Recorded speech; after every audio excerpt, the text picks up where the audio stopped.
home to go to somewhere that God was going to give him as an inheritance. He went without knowing where he was going. And even when he reached the land God promised him, he lived there by faith.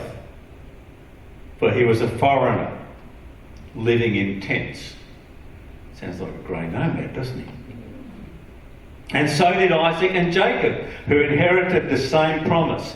Abraham was confidently looking forward to a city with eternal foundations, a city designed and built by God. He lived in temporary existence in the land of Israel because he's looking for somewhere permanent. Verse 11, it was by faith that even Sarah was able to have a child, though she was barren and was too old. She believed that God would keep his promise, and so a whole nation came from this one man who was as good as dead. A nation with so many people that, like the stars in the sky and the sand on the seashore, there is no way to count them. All these people died, still believing what God promised them. They did not receive what was promised, but they saw it all from a distance and welcomed it. They agreed that they were foreigners and nomads here on the earth. I love that expression. This is the New Living Translation I'm reading. They were foreigners and nomads on the earth. Obviously, people who say such things are looking forward to a country they can call their own. If they longed for the country they came from, they could have gone back. But they were looking for a better place, a heavenly homeland. That is why God is not ashamed to be called their God, for he has prepared a city for them. Foreigners and nomads. This world is not our home, we're just passing through. I just want to unpack some of those thoughts a little bit here tonight. Obviously, we can go off in a whole bunch of different directions. But that concept of being a foreigner and a nomad, on a pilgrimage, we're here for a time. And God is doing something with us during the time that we're here on earth. From the moment we're born to the day that we die, we're here, going through a process. And at one point in the process of our life, in between the time that you're born until now, for most of us here in this room, there was a bit of a crisis of faith where we came to a point where we surrendered to Jesus and we said, Jesus, I want you to be the Lord of my life. There was a significant change that took place at that point. But that change is not the end. That was only the beginning. And we are on a pilgrimage from birth to death and then on. We're looking for the city with foundations. We're looking for the place that God is preparing for us. And we're looking for the place that God is preparing us for while we go through this journey, while we go through this pilgrimage as pilgrims and foreigners and nomads. There's a very famous book that was written over 300 years ago. I'm talking about The Pilgrim's Progress. How many of you have not read that book? Not read that book. So most of you have read The Pilgrim's Progress. You haven't read it? No. It's an amazing book. It was written by John Bunyan. In fact, the full title is The Pilgrim's Progress from This World to That Which Is to Come. It was written in 1678. 1678. That's a long time ago. It's one of the most significant works of Christian literature in the English language. It has been translated into 200 other languages. And since 1678, this book has never been out of print. Very influential book. And there's been films about it and other stories and other people have alluded to it. It's basically the story of a man called Christian who had a burden and he wanted to get rid of the burden. The burden was the burden of sin. And he goes through and very involved. It's 100,000 words. It's a lot of words. It's a big book. And so it's his story, the story of his journey from the city of destruction, which is this world, to the celestial city, which is the world to come, or heaven. And during that journey, he leaves his home, he leaves his wife and his children in order to save himself. He did encourage them and try to persuade them to come along with him, but they were not prepared to do so. And so he goes through all manner of difficulties, all manner of trials and temptations and sidesteps, and it's quite involved. And I won't give you all the details here because we'll be here until midnight, and most of you have gone home by then, including me. But there's a whole lot of lessons that he learned during that time. There's a whole lot of times also where God used different individuals, different characters to intervene to get him back on track so that he could finally get to the place that he was going. It's a great story. If you haven't read it, I encourage you to do so. If you have read it, it's probably worth going back and doing it again. Many years since I read it. There's a similar story told in the Bible, isn't there? What's a similar story in the Bible? The story of the Exodus. It's a very similar story. Story of the Exodus, where God's people are enslaved in Egypt. Supernaturally, God sets them free from that slavery. It involved the sacrifice of a lamb. It involved them going through water.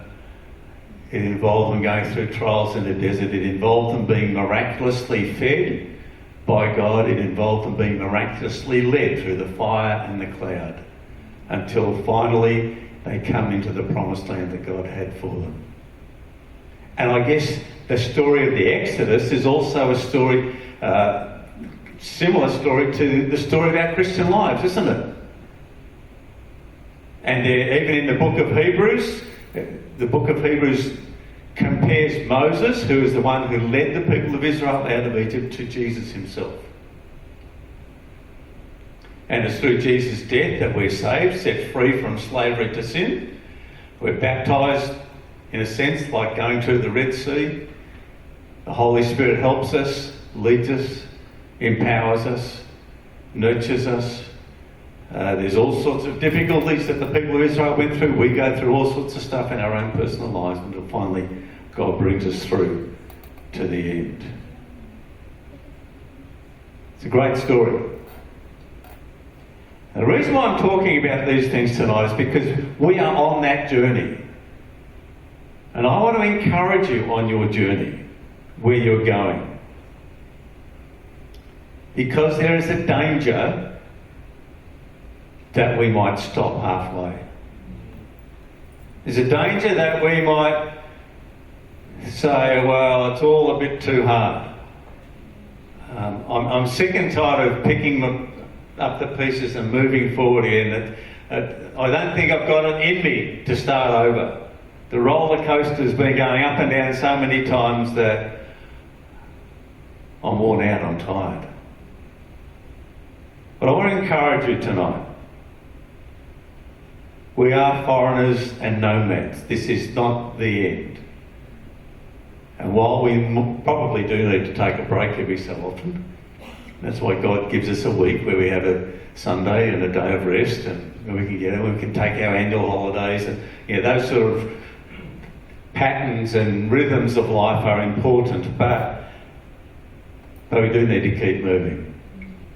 Now, I'm the sort of person who if it's not broken, you don't fix it, okay? If it's working fine, don't meddle with it. Just leave it be.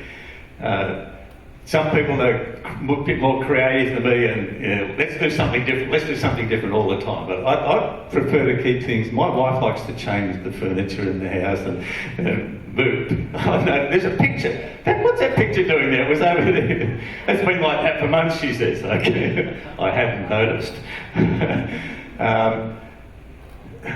I think there's a tendency in all of us, isn't there, to try and maintain the status quo. And routines are good. It's important to have routines. I'm glad that I don't have to tell my heart to keep beating. I don't have to concentrate on that. I'm glad I don't have to tell my lungs and my chest cavity to keep breathing. There's some things that are automatic, and it's good that they are. And it's also good that we have some routines in our lives, that we don't have to think about it. Now, I drive a manual car, and I distinctly remember when I was learning to drive, and my father was there, and every time I'd slow down at a stoplight, he'd say, brake and clutch, brake and clutch. Why? Because if you didn't put the clutch in, then the car would stall. Okay, so I can still hear him saying it. And he's been dead a whole bunch of years now. And I learned to drive back when Adam was a lad. But I do that stuff automatically now. And half the time I'm not even conscious of what gear I'm in, and I'm manually changing the gears. Because that's a good that that's an automatic process, because I'm concentrating on the other cars. I'm not texting, by the way.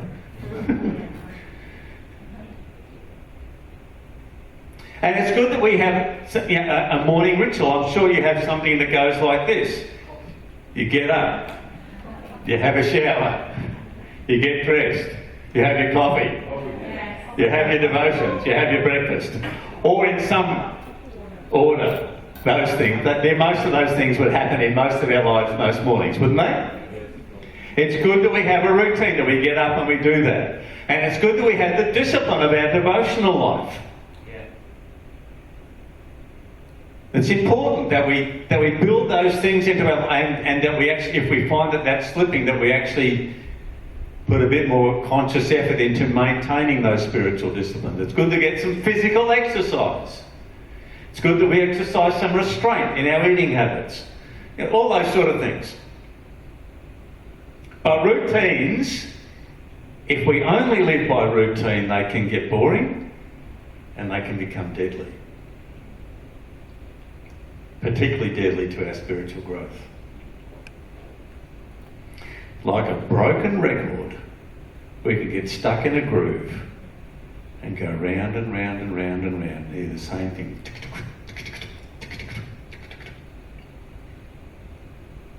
And then the good becomes the enemy of the best. And we can camp. We can camp at some experience which is very significant for us, and we can stay there and not move on. I saw an interview, it was a clip on YouTube. The interview was put together, I think, in 1974, and the two people who were being interviewed was a pastor and an older lady who had been young children in the Azusa Street revival in 1900 or 1901, whenever it was, in Los Angeles in California. The Pentecostal revival there. And these young people back then, they were still alive in 1974, they've gone on to glory now. But they were remembering back then that what was like when the Holy Spirit started to move in power in an amazing way. And the woman, I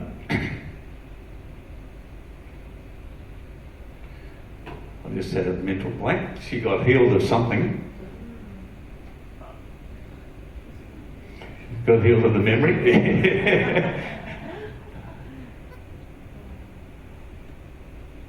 Actually, I forget. I think she was deaf. No.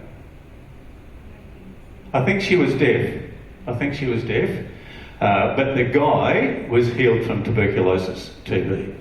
And both of those healings had lasted all those years.